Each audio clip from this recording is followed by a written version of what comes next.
우리 성도님들은 하나님의 나라를 소유하시기를 예수 이름으로 축원합니다. 하나님의 나라는 하나님이 통치하시는 천국입니다.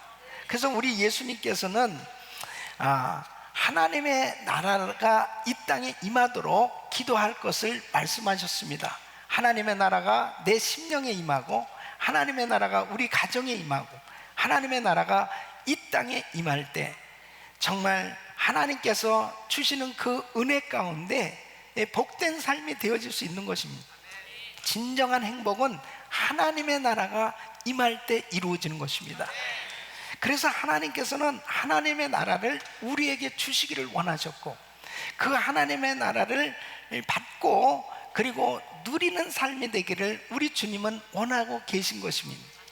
저는 오늘 이 말씀을 통해서 하나님의 나라를 어떻게 하면 소유하고, 그리고 하나님의 나라를 누릴 수 있는 그 방법을 말씀을 전하려고 합니다. 여러분, 어떠한 나라든지 모범 시민이 있어요. 그 모범 시민은 최고 국가의 통치자, 대통령이나 또 왕으로 하여금 상을 받고, 그리고 그 모범 시민은 그 나라에서 정말 누리는 그런 영광을 얻게 되는 것이죠. 이와 마찬가지로 바로 하나님의 나라에도 하나님께서 기뻐하셔서 상을 주시고, 그 하나님께서 주시는 놀라운 축복을 누리며 살 수 있음을 말씀하고 있습니다. 여러분, 신앙생활은 막연한 것이 아니에요. 하나님께서 우리에게 구체적으로 하나님의 나라를 허락하시고, 그 하나님의 나라, 하나님이 통치하시는 그 나라의 이 중심은 바로 평강, 기쁨, 그리고 진정한 자유함인 줄로 믿습니다. 그래서 주님이 통치하시는 나라는 항상 은혜가 있는 거예요. 사랑이 넘치고 감사가 넘치고 행복이 넘치는 줄로 믿습니다. 그래서 오늘도 이 말씀을 들으시면서 정말 하나님의 나라를 간절히 사모하세요. 그리고 그 하나님의 나라가 여러분 심령 속에, 가정에, 그리고 이 땅에 임하도록 기도하시기를 바랍니다. 자, 오늘 이 말씀을 보면은 세례 요한의 때부터 지금까지 천국은 침노를 당하나니 침노하는 자는 빼앗느니라 그랬습니다. 그럼 누가 하나님의 나라에서 이 영적인 축복을 누리는가, 하나님의 나라를 누리며 살 수 있는가? 첫째는 하나님의 나라를 침노하는 자가 이 천국을 소유하고 누릴 수 있음을 말씀하고 있습니다. 세례 요한 때 회개하라, 천국이 가까웠느니라, 이렇게 복음을 선포했습니다. 그때 당시에 하나님의 나라에 대한 이 말씀을 들었던 사람들 가운데는 창기나 세리나 죄인들이 전혀 하나님의 나라하고 거리가 멀게 느껴졌던 사람들이 이 복음을 듣고 방향을 바꿔서 나도 하나님의 나라를 소유해야 되겠다, 하나님의 나라를 사모하고 하나님의 나라를 그렇게 간절히 찾는 자들에게 하나님께서 그들에게 하나님의 나라를 허락해 주시는 것을 볼 수 있습니다. 그러니까 천국은 침노를 당하나니 그랬습니다. 예수님께서 누가복음 16장 16절에 이렇게 말씀하고 있습니다. 율법과 선지자는 요한의 때까지요, 그 후부터는 하나님 나라의 복음이 전파되어 사람마다 그리로 침입하느니라. 자, 침입한다, 침노한다, 이것은 이 불법적으로 침략하는 그러한 의미도 있어요. 다시 말씀드리면, 자, 이렇게 죄인된 인간이 천국에 들어갈 수 있어요? 사실 천국에 들어갈 수 없는 것입니다. 죄인이 어떻게 천국에 들어갈 수 있겠습니까? 그런데 천국에 죄인이 들어갈 수 있다, 이것이 복음입니다.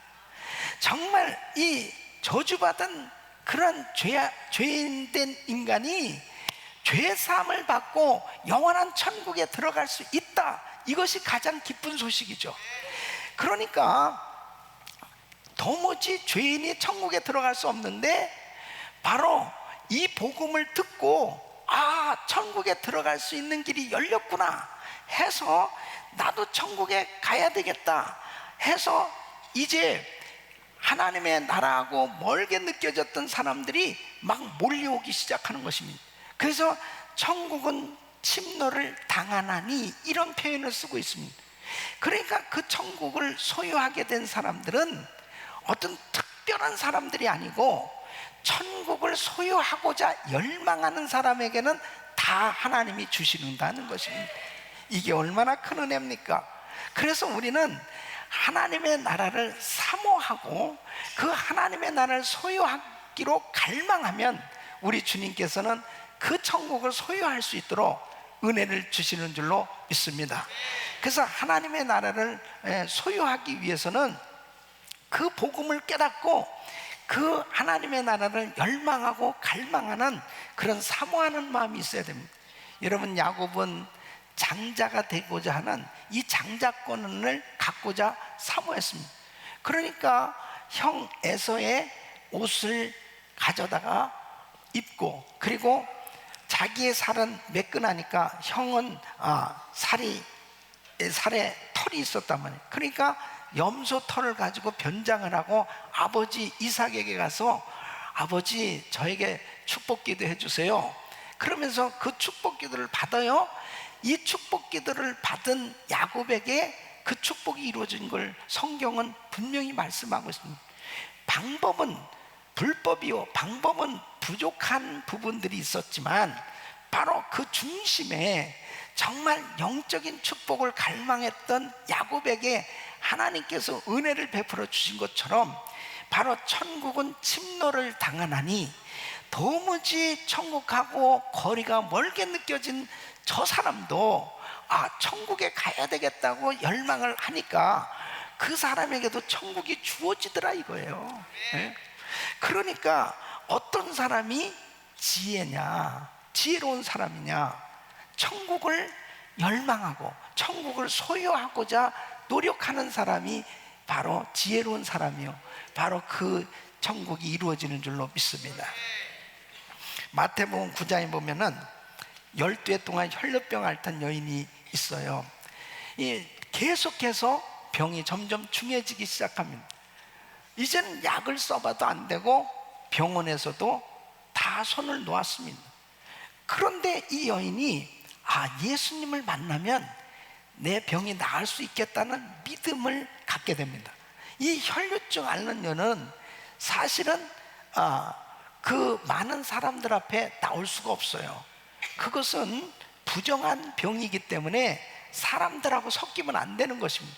그런데 이 여인은 너무나 은혜를 갈망하니까 바로 자기 병이 나아야 되겠다는 그러한 사모함이 있으니까 그 많은 사람들 있는데 나왔어요. 그리고 주님의 옷자락에 손을 댄 거예요.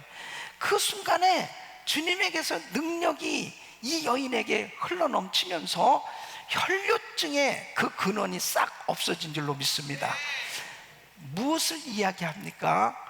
바로 그 여인의 마음에 믿음이 간절하게 자기 병이 낫고자 하는 그 소원이 있었기 때문에 어려운 환경, 정말 도무지 많은 사람들 앞에 나가면 안 되는 그런 상황이지만 그런 모든 것을 극복하고 나갔단 말이에요.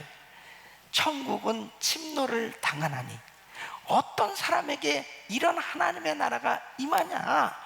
바로 하나님께서 나에게 은혜를 주신다는 걸 믿고 갈망하고 사모하는 자에게 이루어지는 줄로 믿습니다. 누가복음 19장에 보면은 바로 여리고에 예수님께서 오신다는 소식이 있었어요. 그때에 이 삭개오라고 하는 사람이 이 소식을 듣습니다. 삭개오는 세리장이요 부자라고 그랬습니다. 사실 이 삭개오가 그렇게 제대로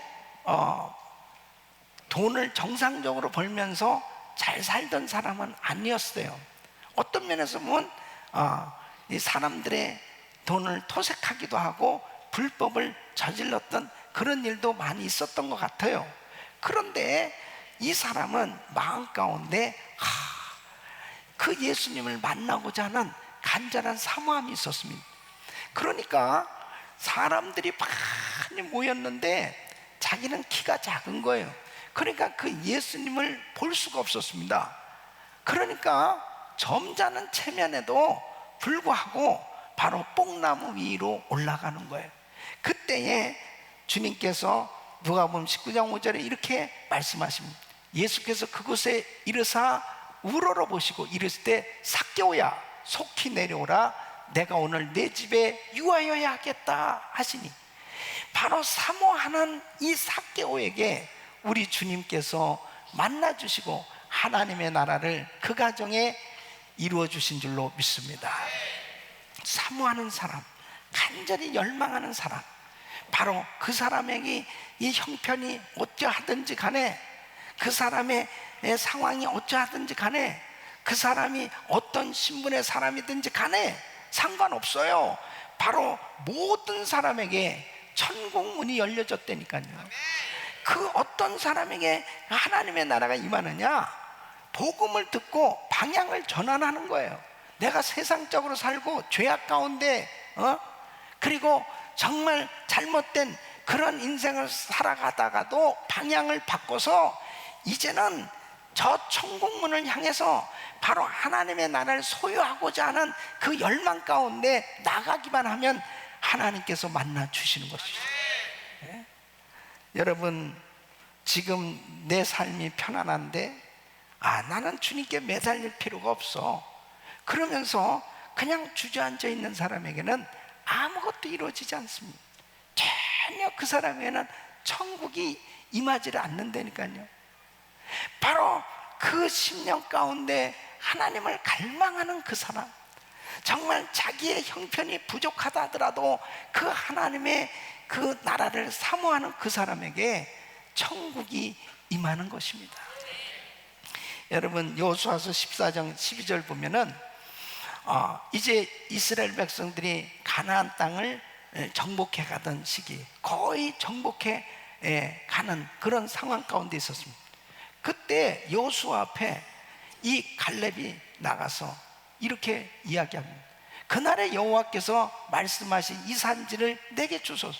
당신도 그날에 들으셨거니와 그곳에는 아낙 사람이 있고 그 성읍들은 크고 견고할지라도 여호와께서 혹시 나와 함께 하시면 내가 필경 여호와의 말씀하신 대로 그들을 쫓아내리이다. 여러분, 이 갈렙은 지금 나이가 85세예요. 어떤 면에서 보면은 도무지 상황적으로 그 아낙 자손 키가 장대하고 이 가나안 족속들이 철병거로 완전히 무장해서 이 헤브론 산지를 딱 차지하고 있는데 그냥 그 산지를 정복할 수가 없죠. 반드시 이 전쟁을 치러야 되는데, 근데 갈렙은 믿음을 가진 것입니다. 하나님이 함께 하시면 승리할 수 있다는 거죠.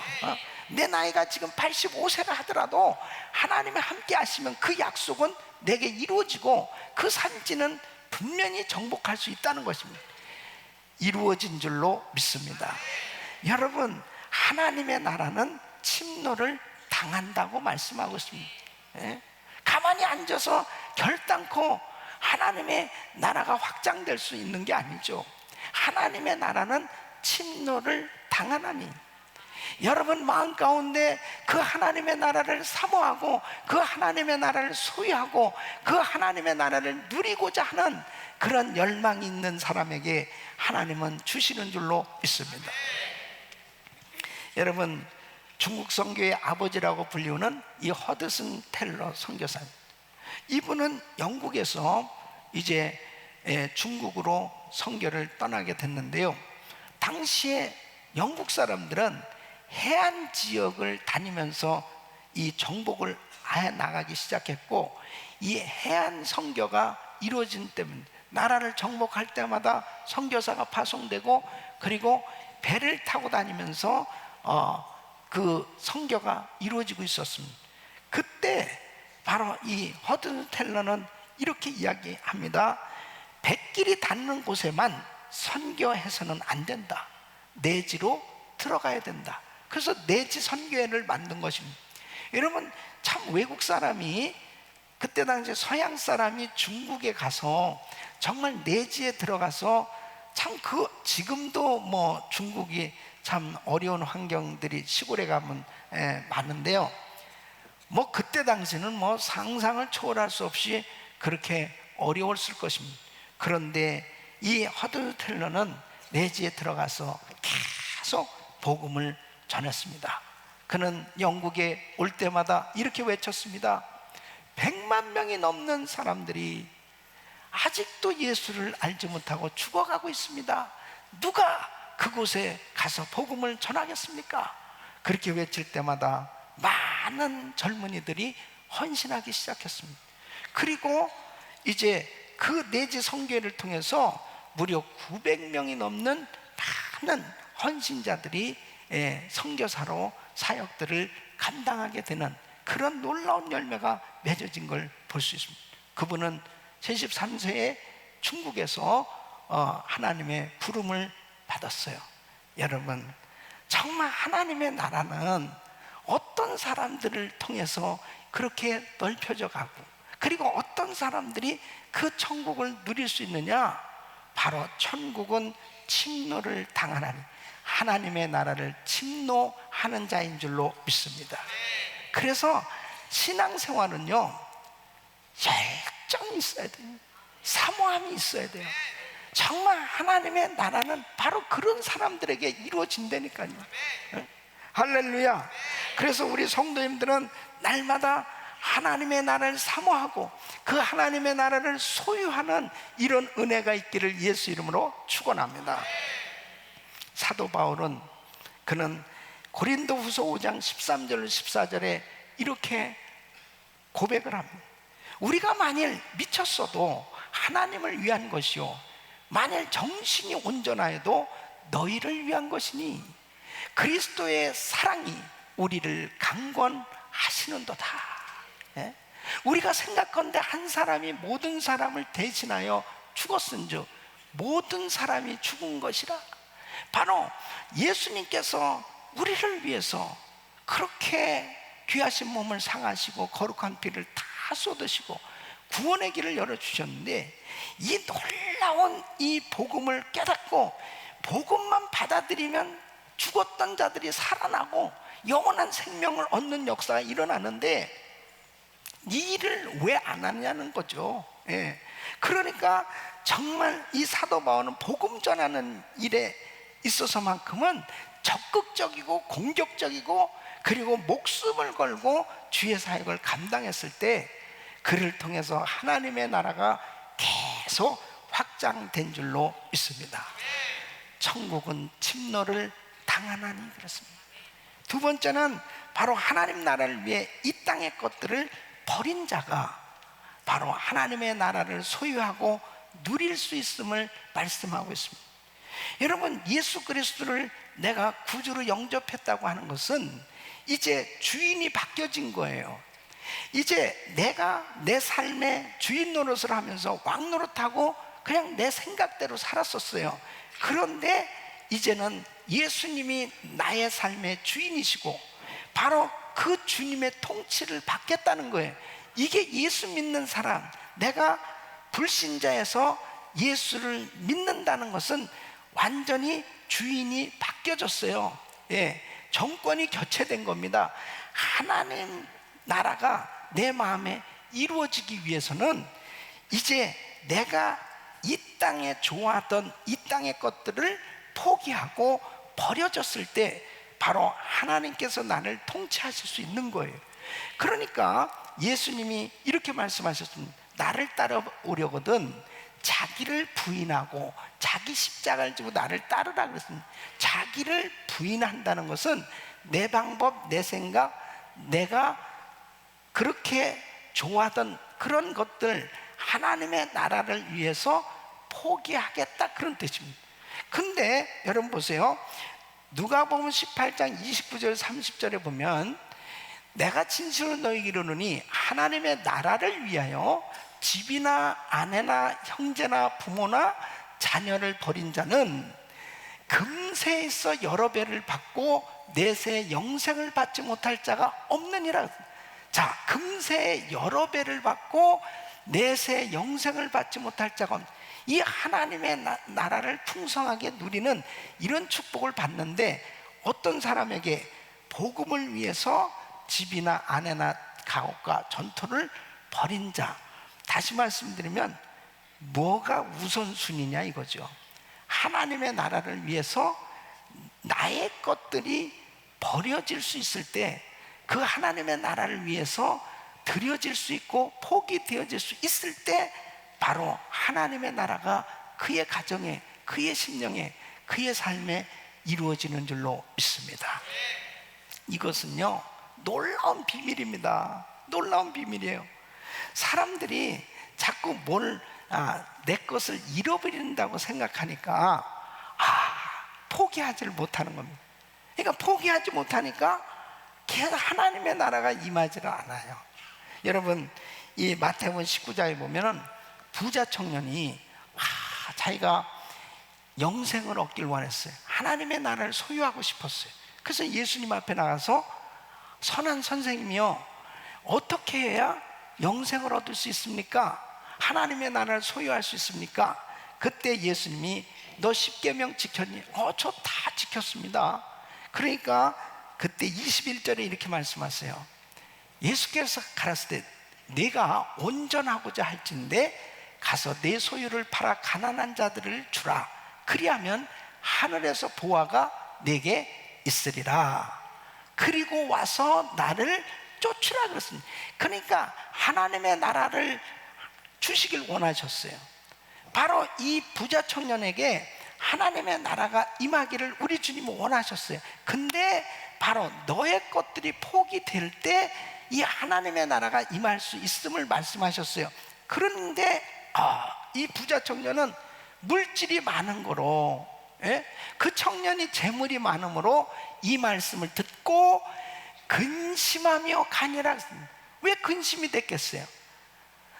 하나님의 나라도 소유하고 싶은데 이것을 포기하라고 그러네. 내 물질을 포기하라고 그러네. 그러니까 너무 힘든 거예요. 그러니까 그냥 하나님의 나라를 소유하고 싶지만은 지금 그 물질은 더 포기하고 싶지 않아요. 그러니까 그 마음의 갈등 속에서 결국 근심하며 가니라 했습니다. 여러분, 오늘날도요, 하나님의 나라가 임하면 상상할 수 없는 기쁨과 자유함 가운데 하나님의 능력이 임하는 그런 신앙생활이 될 수 있음에도 불구하고 자꾸 자기의 어떤 것, 그 작은 물질, 그 작은 지식, 그 자기가 갖고 있는 작은 것들을 내려놓지 못해가지고, 자기 생각과 자기 고집을 내려놓지 못해서 그 엄청난 하나님이 주시는 그 하나님의 나라의 축복을 누리지 못하고 사는 사람들이 너무 많이 있는 거예요. 여러분, 마가복음 10장에 보면은 바디메오, 이 소경된 자가 이제 예수님이 오셨다는 소식을 들었어요. 이 바디메오에게 믿음이 있었습니다. 그러니까 다윗의 자손 예수여 나를 불쌍히 여겨주세요 하고 막 외칩니다. 그러니까 주변 사람들이 잠잠해 조용해. 그러니까 더 소리를 지르는 거예요. 막 소리를 지르는. 그러니까 주님께서 그 사람 데려오라고 그런단 말이에요. 그러니까 이 소리를 들었을 때 이 바디메오가 어떻게 주님 앞에 나갔느냐? 주님 앞에 소경이 겉옷을 내어버리고 뛰어 일어나 예수께 나오거늘 그랬어요. 이 소경에 있어서 이 겉옷은요, 진짜 재산입니다. 이 소경에 있어서 겉옷은 이 잠자리도 되고요, 그 다음에 자기에게 있어서는 생활용품 제일 중요한 도구예요. 소경된 자로서. 근데 주님 앞에 나가는데 어때? 겉옷을 벗어버리고 그 주님 앞에 나간 거예요. 여러분, 그 소경의 믿음을 보시고 주님께서 바로 그 눈을 깨끗이 고쳐주셔서 환히 볼 수 있도록 은혜 주신 줄로 믿습니다. 이 겉옷을 벗어버려야 되는데 이것을 하지 못해요, 많은 사람들이. 그러니까 계속 이 눈도 뜨고 싶고 그냥 겉옷은 그냥 계속 붙들고 있고, 이것을 집어 던져야 되는데 오늘날 많은 사람들이 하나님의 은혜를 받고 영적인 세계가 쫙 열려져서 그 하나님의 나라에서 받을 상, 그리고 하늘나라에서 받을 그 누릴 축복, 그 행복, 그것이 머나먼 나중 일이 아니고요, 이 땅에서도 영적으로 열려지면 진정한 평강과 자유함과 은혜 가운데 살아갈 수 있는 것입니다. 근데 어떤 사람은 영적으로 쫙 열려져서 진짜 자유함을 누리는데, 아니 어떤 사람은 그냥 근심 속에 사는 거야. 혹시라도 겉옷 벗어버리라고 그러면 어떻게 할까? 그래서 그냥 겉옷을 꽉 잡고 설교를 듣는데 지금 겉옷을 꽉 잡고, 이거 못 벗어, 이거 못 벗어. 그 누더기 같은 거 벗어버리면 주님이 새 옷을 입혀주실 텐데. 근데요, 이상하게 그 귀신 들린 사람들이라든지 그 다음에 이 홈레스들 있죠, 그 보면 그 보따리를 꼭 하나씩 가지고 다녀요, 보따리. 근데 그걸 그냥 안 뺏기려고 얼마나 그거 그냥 다 쓰레기인데 말이에요. 그거 다 버리면은 새 거 싹 줄 텐데 말이에요. 그거 그냥 큰일 나는 줄 아는 거예요. 여러분, 우리가 참 주님 앞에서도 얼마나 그렇게 사는 사람들이 너무 많아요. 주님은 영적으로 엄청난 그런 평강과 기쁨과 은혜 가운데 정말 자유함을 누리는 그런 신앙생활이 되게 해주시길 원하시는데, 그냥 자기가 좀 아는 지식, 그 좀 가지고 있는 물질, 그냥 이 주님 앞에 그 내려놓으면 되는데 그걸 못 내려놓는 거예요. 여러분, 바로 하나님의 나라는 어떤 사람이 임하느냐? 하나님의 나라를 위해서 이 땅의 것을 포기할 때 임하는 줄로 믿습니다.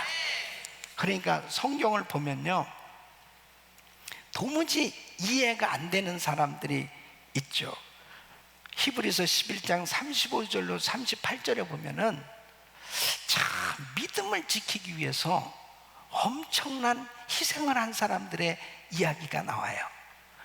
여자들은 자기의 죽은 자를 부활로 받기도 하며, 또 어떤 이들은 더 좋은 부활을 얻고자 하여 악형을 받되 구차히 면하지 아니하였으며, 또 어떤 이들은 희롱과 채찍질 뿐 아니라 결박과 옥에 갇히는 시험도 받았으며, 돌로 치는 것과 톱으로 켜는 것과 시험과 칼에 죽는 것을 당하고 양과 염소의 가죽을 입고 유리하며 궁핍과 환난과 학대를 받았으니 이런 사람은 세상이 감당치 못하는도다. 저희가 광야와 산중과 아멸과 토굴에 유리하였느니. 신앙의 자유를 위해서요, 이런 엄청난 희생을 당하는, 편안하게 예수만 부인하고 예수만 안 믿으면 얼마든지 편안하게 살 수 있는데, 이렇게 바보같이 예수를 부인하지 않겠다는 거예요. 그리고 죽어도 나는 신앙을 지키겠다는 거예요. 그 신앙을 지키려고 할 때 불이익을 당하는 것입니다. 세상적인 사람들의 눈으로 보면 이런 바보들이 어디 있습니까? 그런데요, 이렇게 믿음을 선택한 사람들에게 하나님의 나라가 임하는 줄로 믿습니다. 왜냐하면요, 영원한 세계가 이어지는 거거든요. 이 땅에서는 바로 순교자는 참 불쌍하게 보일지 모르지만 그 죽는 순간부터 영원한 천국에서 그 받을 상이 어마어마하게 큰 거예요. 여러분, 신앙생활 하면서 후회 없는 일은 바로 주님의 나라를 위해서 아낌없이 세상 것을 다 포기하고 하나님의 나라를 위해서 믿음에 선택한 삶, 후회 없는 축복된 인생이 되는 줄로 믿습니다. 세 번째는 하나님의 나라를 바라며 경건한 삶을 사는 자가 이 하나님의 나라를 누리고 살 수 있는 것입니다.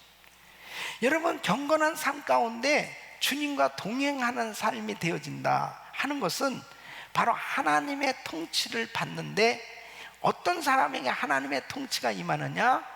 바로 내 자신의 불의, 죄, 잘못된 것들을 주님의 보혈로 씻고 회개하고, 그리고 하나님 앞에 정결한 삶이 되려고 노력할 때 우리 주님께서 하나님의 나라를 허락하신 줄로 믿습니다.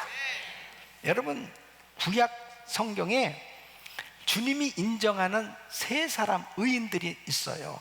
그 세 사람이 누구냐면, 에스겔 14장 14절에 보면 노아, 다니엘, 욥, 이 세 사람이 거기 있을지라도 그들은 자기의 의로 자기의 생명만 건지리라 나 주 여호와의 말이나. 이 세 사람, 노아, 다니엘, 욥 보세요.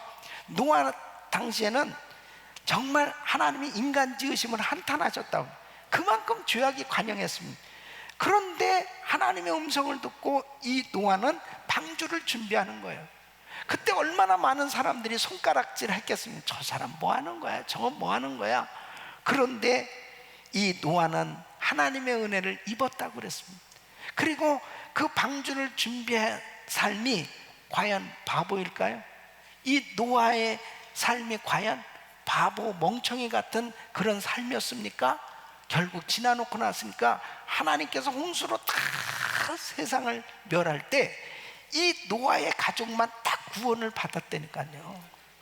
여러분, 우리가 이 땅에 이렇게 무섭게 타락해져 가고 있을 때 우리가 경건하게 살려고 하면 핍박을 받을 수밖에 없어요.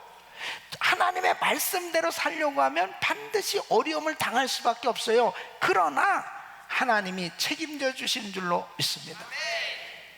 다니엘 보십시오. 다니엘 어린 나이에 바벨론의 포로로 잡혀갔어요.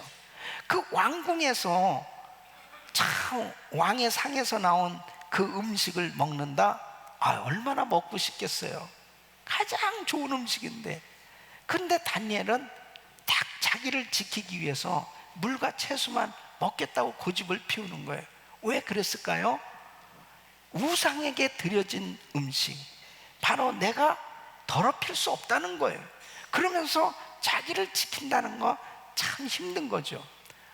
총리까지 됐는데 우상에게 절을 해야 되는데 이 우상에게 절할 수 없다고 그러니까 사자굴에 들어갈 수밖에 없는 시험이 왔어요. 그래도 절대로 나는 타협할 수 없다는 거예요. 여러분, 그거 참 힘든 일입니다. 아니, 그 포로로 잡혀가서 그 나라의 총리까지 되는, 이건 뭐 크게 성공한 거잖아요. 그냥 절만 좀 하고 그냥 그렇게 지내지. 그런데 절대로 그렇게 할 수 없다는 거예요. 여러분, 다니엘을 하나님이 책임져 주신 줄로 믿습니다. 일제시대 때 신사참배하면은 그냥 목회할 수 있어. 교회 다 할 수 있어. 근데 신사참배 반대하면은 그날로 교회 문 닫고 감옥 간다는. 그때 대한예수교회 장로회 총회에서 결의를 한 거예요. 신사참배 하자, 그렇게 결의한 거예요. 그때 주기철 목사님은 아니다, 절대 신사참배 할 수 없어, 이건 우상숭배다. 그랬을 때 어떻게 됐습니까? 결국 교회 문 닫히고, 그리고 주기철 목사님은 순교하셨어요. 말할 수 없는 고문을 당하고요. 그리고 그 고통 가운데 천국 가셨습니다. 여러분, 그렇게 진리를 사수하는 것은 바보 멍청이 같고, 정말 왜 그렇게 해서 꼭 살아야 되느냐 그럴지 모르지만, 하나님의 나라를 바라보고 경건하게 살고자 하는 사람에게 하나님은 은혜를 주시되 하나님의 나라를 주시는 줄로 믿습니다. 고난이 오지만요, 그 마음에 강물 같은 평강이 넘칩니다. 그 기쁨이 충만해지는 것입니다. 이게 영적인 세계예요. 여러분, 사도 바울은 그래서 디모데에게 경건한 삶을 살도록 연습하라고 그렇게 부탁하고 있습니다. 경건 훈련은 여러분 끊임없이 훈련 받아야 돼요. 디모데전서 4장 7절에는 망령되고 허탄한 신화를 버리고 오직 경건에 이르기를 연습하라 그랬습니다. 경건에 이르기를 연습하는. 여러분, 우리 성도님들이 예수님께 점령되고 거룩한 성품에 의하여 지배된 이 성령이 바로 우리를 다스리시는 그러한 은혜를 받기 위해서는 경건 훈련을 쌓아 나가야 됩니다. 경건하기 위해서 생활하려면 하나님의 뜻대로 행하셔야 돼요. 이게 하나님의 뜻이라면, 하나님의 말씀이라면 순종하셔야 돼요. 그런데 문제는 뭐냐면 이 하나님의 뜻인지를 잘 알지 못할 때, 왜 하나님의 뜻인지 잘 알지 못해, 성경 말씀을 잘 모르기 때문에 하나님의 말씀을 알지 못할 때가, 뜻을 알지 못할 때가 너무 많이 있습니다. 그래서 이제 내년부터는요, 내년 1월 1일부터 우리 교회에서 이 큐티 책을 우리 자녀들하고 같이 똑같은 범위로 가정에서 읽을 수 있도록 그렇게 만들고 있어요. 그래서 이제 읽은 범위마다 스티커를 붙이는 거예요. 그래서 우리 아이들도 붙이고 부모도 붙이고. 그러니까 부모들이 상당히 스트레스를 받을 겁니다. 왜냐하면 아이들은 하라고 그러면 다 해요. 그러니까 엄마 오늘 읽었어? 이렇게 물어볼 거예요. 그래서 그러니까 우리 가족들이 다 같이 성경을 읽는다고 생각합시다. 얼마나 행복한 겁니까? 여러분, 많은 성도들이 송구영신 예배 때 회개하고 작정합니다. 내가 1월 1일부터 성경을 읽겠다. 그래서 1월 1일 20장을 읽습니다. 20장. 2일날 10장 읽습니다. 3일날 5장 읽고, 4일 되면 3장 읽고, 5일 되면 1장 읽고, 그러다가 아직까지 창세기를 벗어나지 못한 사람들이 얼마나 많아요. 예? 그러니까 정말 이 성도들이요, 덮어놓고 믿는 사람이 너무 많아. 성경을 덮어놓고. 예? 그러니 하나님의 뜻을 알 길이 있나요? 이렇게 설교를 들어도 저거 도대체 목사님 자기 얘기하는 건가, 성경 얘기를 하는 건가, 이게 도대체 이걸 믿어야 될까 말아야 될까? 성경을 알아야지 뭘 하나님의 음성이 들려오지요. 저는 우리 성도님들이 성경의 전문가가 되기를 원합니다. 그래서 지독하게 이 말씀으로 돌아가자. 이 미국이 이렇게 타락해져 가는 것은 말씀에서 벗어났기 때문에, 말씀에서 벗어나는 순간 하나님을 떠나는 거예요. 하나님을 떠나는 순간 그때부터 타락하는 겁니다. 경제적으로 아무리 부유하고 이 나라가 잘 산다 하더라도 말씀에서 벗어났으면 소용없어요. 그것은 절대로 축복이 될 수 없는 것입니다. 하나님의 뜻을 알고 뜻대로 행해야 되는 것입니다. 두 번째는 경건하려면 말에 있어서 경건해야 돼. 이 언어 생활에 성공해야 돼. 실컷 열심히 봉사하고 그렇게 수고하고 나서도 이 입으로 다 쏟아버리는 사람들, 이 말로 시험 주고 말로 그냥 가만히 말 안 하고 가만히 있으면 너무 좋은데, 그러기만 하면 그냥 은혜가 될 텐데, 이게 그냥 또 입을 열어가지고 또 실수하는 거예요. 이 언어 생활의 성공은요, 자꾸 말로 기도를 많이 하셔야 돼요. 계속 말로 기도를 많이 하고 나면은 그 다음에는 할 말이 없어요. 할 말이 없어요. 그래가지고 조심스러운, 이 기도를 안 하는 사람들은 자꾸 할 말이 많아지는, 그러다 보니까 자꾸 시험을 주는 것입니다. 여러분, 하나님의 말씀을 부지런히 통독, 이 입을 열어서 자꾸 읽으시고 계속 입을 열어서 기도하시다 보면 언어 생활에 축복이 임할 줄 믿습니다. 세 번째는 생각에 있어서 경건해야 된다. 생각. 아무리 이렇게 거룩한 예배당에 있다 하더라도 내 생각이 더러우면 내 자신이 더럽혀지는 것입니다. 음란한 생각, 미워하는 생각, 잘못된 생각들이 있으면 나를 자꾸 더럽히는 것입니다. 그래서 우리 생각을 자꾸 관리를 잘 하셔야 됩니다. 여러분, 로마서 8장 6절에는 육신의 생각은 사망이요 영의 생각은 생명과 평안이라고 그래요. 내가 자꾸 육신적인 생각만 하고 있어 보세요. 하나님의 나라가 임하지 않습니다. 바로 하나님의 나라는 이 육신의 생각을 끊어버리고 바로 하나님의 생각으로 하나님의 말씀으로 충만할 때 우리에게 은혜가 임하는 줄로 믿습니다. 네 번째는 가난하고 불쌍한 이웃을 섬겨야 된다는 것입니다. 여러분, 진짜 경건이 무엇이냐? 야고보서 1장 27절에 이렇게 말씀하고 있습니다. 하나님 아버지 앞에서 정결하고 더러움이 없는 경건은 곧 고아와 과부들을 그 환난 중에 돌아보고 또 자기를 지켜 세속에 물들지 아니하는 이것이니라 그랬습니다.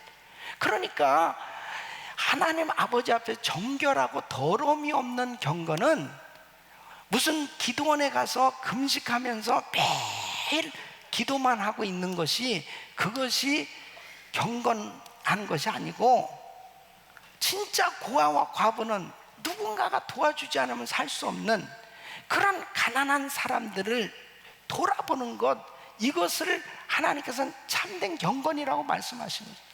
그러니까 정말 불쌍한 이웃을 보면 이게 손이 펴질 수 있는 것은요, 그것은 곧 하나님을 꾸이게 하는 거라고, 하나님을 비추게 하는 거라고. 주님께서 고아와 과부의 아버지시기 때문에 고아와 과부들을 돌아보는 사람을 우리 주님께서 크게 기뻐하시는 것입니다. 그래서 이 구제하는 것이 얼마나 귀한 사역인지 몰라요. 그래서 부지런히 선한 일에 계속 손이 펴져야 됩니다. 저는 생각할 때 우리 교회 안에 정말 어려운 사람, 우리 주변, 우리 이 오렌지 카운티, 미국, 그리고 전 세계에 어려운 일들이 생겨지면 제일 앞장서서 돕는 교회는 은혜교회가 될 수 있기를 바랍니다. 그리고 우리 성도들도 서로 돌아보고 서로 도와주고 서로 세워주면 교회 안에 핍전한 사람이 없도록 그렇게 도와줄 수 있으면 얼마나 좋아요. 왜 이렇게 아멘이 시원찮습니까?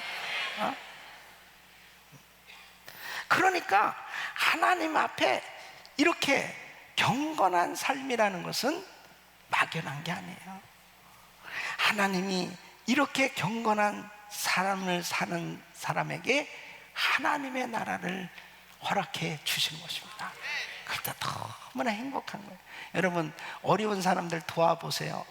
그 마음에요, 받는 사람도 기쁘지만 도와주는 사람이 더 기쁜 거예요. 여러분, 우리 선교하는 교회가, 우리 선교는 사실 불편하죠. 예.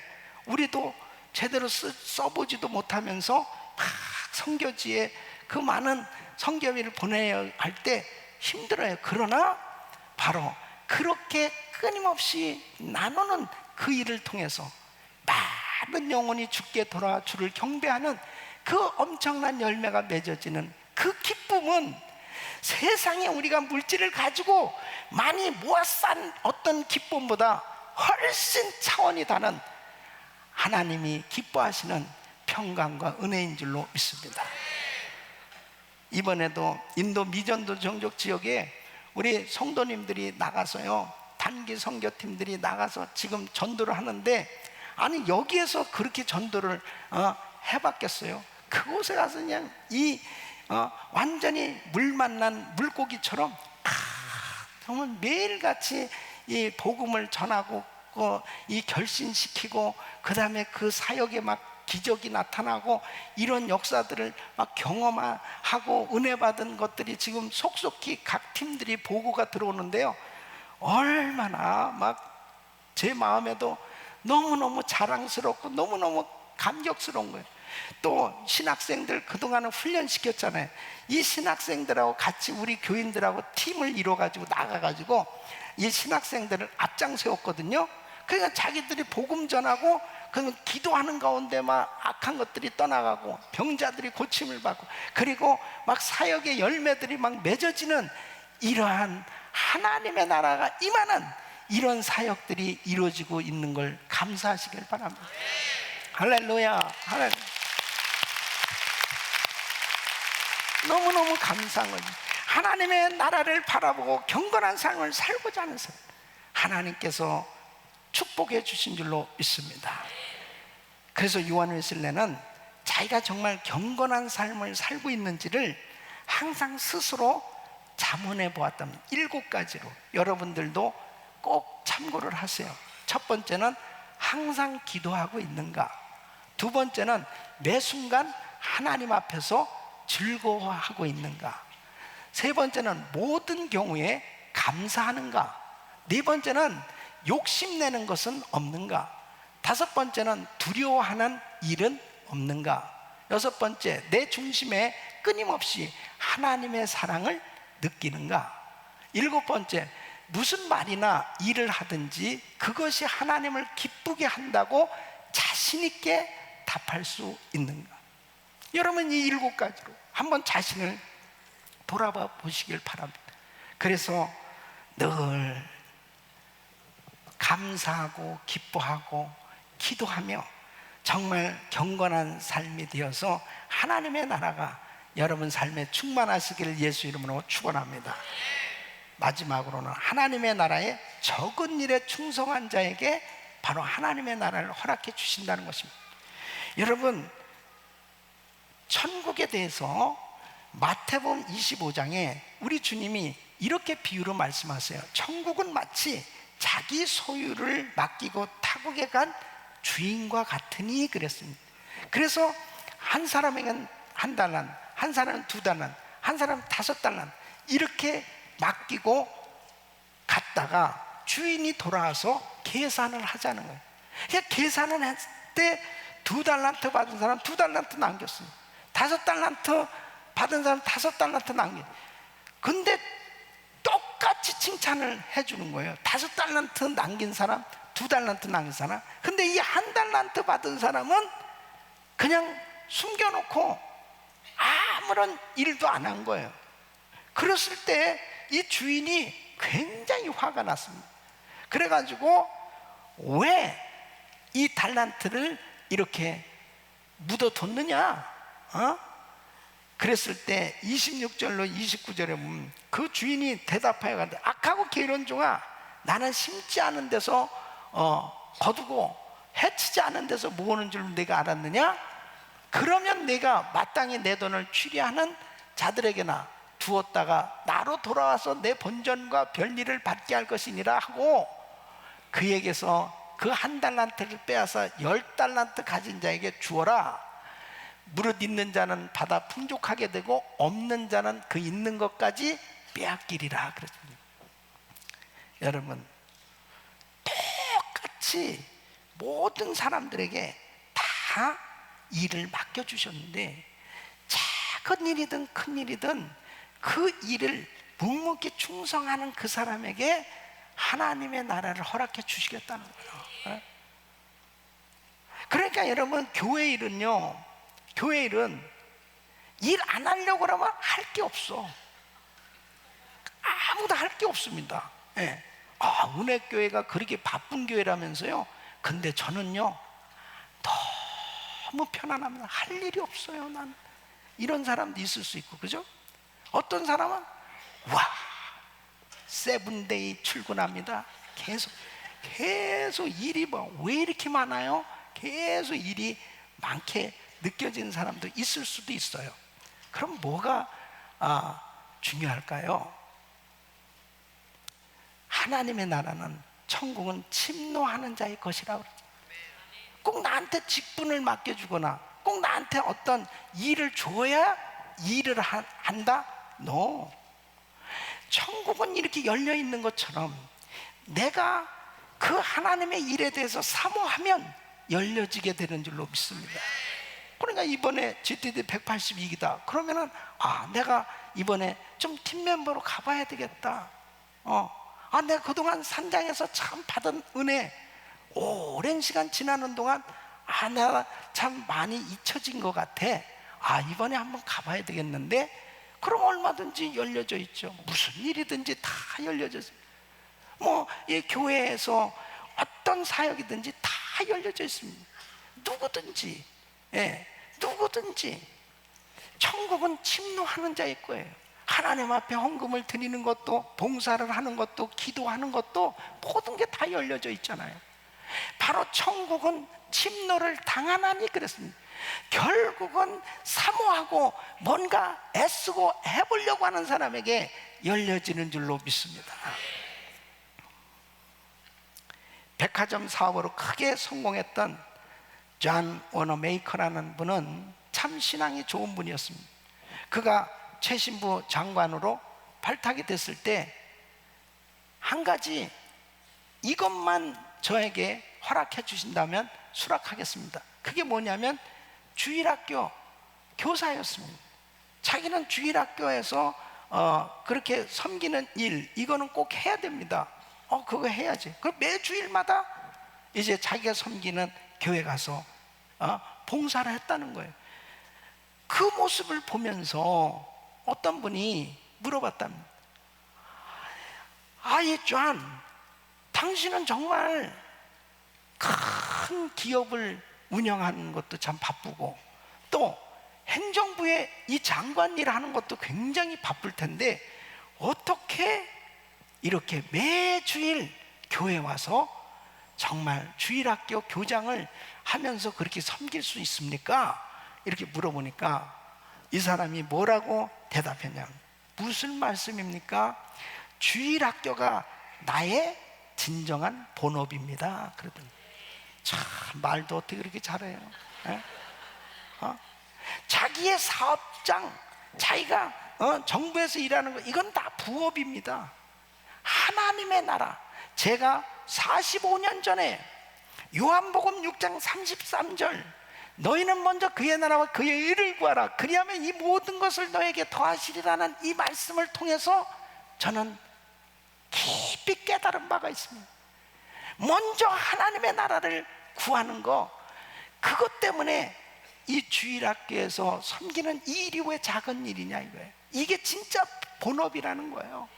여러분, 내가 사업하는 것도, 내가 가정에서 자녀를 양육하고 내가 하는 모든 일들이 바로 하나님의 나라를 위해서 사는 삶이 되어야 될 줄로 믿습니다. 그럴 때 작은 일에도 충성할 수 있어요. 작은 일에도 기뻐하고요. 이게 하나님의 나라를 위한 일이라면 작은 일에도 행복해 할 수 있는 거. 여러분에게 다 달란트를 주셨어요. 여러분 모두에게 다 달란트가 다 있어요. 그것을 통해서 하나님의 나라를 위한 진정한 본업, 복음 전하는 일을 위해서, 정말 선교하는 일을 위해서, 그리고 참 구제하는 일을 위해서 하나님의 나라를 위한 삶이 되어질 때, 여러분 삶에 아무리 이 세상이 타락하고 아무리 이 세상이 어려운 그러한 세상으로 치달아간다 할지라도 하나님께서 하나님의 나라를 소유케 하시고 하나님의 나라를 누리는 그런 축복을 부어주실 줄로 믿습니다. 이런 은혜가 우리 모든 성도님들에게 임하기를 예수 이름으로 축원합니다.